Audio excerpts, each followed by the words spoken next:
राज्यों की 80% तक कमाई वेतन, पेंशन, फ्री स्कीम में खर्च। विकास के लिए पैसा नहीं, राजस्थान को कर्ज चुकाने के लिए कर्ज की जरूरत। एक दशक से मुफ्त की योजनाएं यानी कि फ्री स्कीम और सब्सिडी राज्यों की सत्ता पाने का शर्तिया नुस्खा है, लेकिन राज्यों की बिगड़ती वित्तीय सेहत इस नुस्खे का बड़ा साइड इफेक्ट बनकर सामने आ रही है। राज्यों के पास बिजली, सड़क और आवास के लिए पैसा ही नहीं है। उनकी कमाई और खर्च का लेखा जोखा बताता है कि सब्सिडी, वेतन, पेंशन और ब्याज की अदायगी जैसे अहम खर्चों के बाद राज्यों के हाथ अपनी कमाई का 20 से 25% हिस्सा ही बच पा रहा है। पंजाब जैसे राज्य के हाथ तो खर्च के लिए 7% राशि ही बची। हालांकि इस साल पंजाब को 90,000 करोड़ का मूलधन भी चुकाना है, इसलिए इस बची राशि के साथ मूलधन चुकाने के लिए पंजाब को भारी भरकम कर्ज की जरूरत होगी। पंजाब अक्टूबर 2025 में 20,000 करोड़ का कर्ज बाजार से ले चुका है। राजस्थान को इस बार 1.5 लाख करोड़ कर्ज का मूलधन चुकाना है। वो 32,000 करोड़ रुपए कर्ज ले चुका है, लेकिन बकाया तो कर्ज लेने की सीमा से भी ज्यादा है।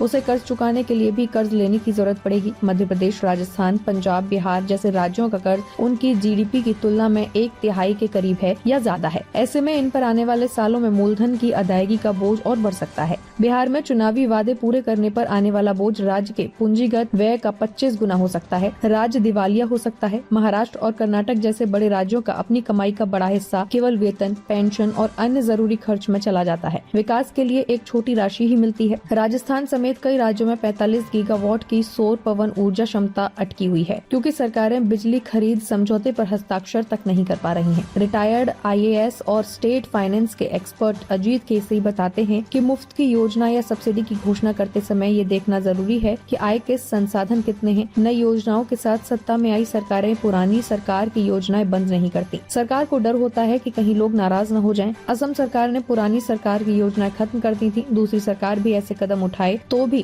कुछ बोझ कम हो सकता है। 12 फरवरी 2025 को सुप्रीम कोर्ट ने चुनाव के वक्त की जाने वाली मुफ्त की योजनाओं यानी कि फ्रीवीज पर सख्त टिप्पणी में कहा था कि लोग काम करना नहीं चाहते, क्योंकि आप राज्य केंद्र सरकारें उन्हें मुफ्त राशन दे रहे हैं, बिना कुछ किए उन्हें पैसे दे रहे हैं। इन लोगों को समाज की मुख्य धारा से जोड़ने की बजाय क्या आप मुफ्त की योजनाएं लागू करके परिजीवियों की जमात नहीं खड़ी कर रहे? बेंच ने केंद्र से कहा, हम आपकी परेशानी समझते हैं और सराहना करते हैं, लेकिन क्या ये अच्छा नहीं होगा कि आप ऐसे लोगों को मुख्य धारा का हिस्सा बनाएं और उन्हें देश के विकास का हिस्सा बनाएं? रुस्तमे-हिंद सत्य, निष्पक्ष और निर्भीक पत्रकारिता का प्रतीक। हमारा संकल्प, आपके अधिकार, आपकी आवाज। ताज़ा खबरें, गहन विश्लेषण और दिल को छूने वाली कहानियाँ जो जागरूकता जगाएं और बदलाव की प्रेरणा दें। रुस्तमे-हिंद के साथ हर पल रहें अपडेटेड। हमारे परिवार का हिस्सा बने। सब्सक्राइब करें, कोई खबर ना छूटे। चैनल को सब्सक्राइब करें, नोटिफिकेशन ऑन करें, ब्रेकिंग न्यूज की तुरंत खबर ज्वाइन करें, खास कवरेज का हिस्सा बने। कमेंट, लाइक, शेयर, अपनी राय साझा करें, सच्चाई को फैलाएं। हमें फॉलो करें YouTube, Facebook, Instagram, LinkedIn, X और वेबसाइट है रहnews.com। आइए सच्चाई और जागरूकता की यात्रा में साथ चलें।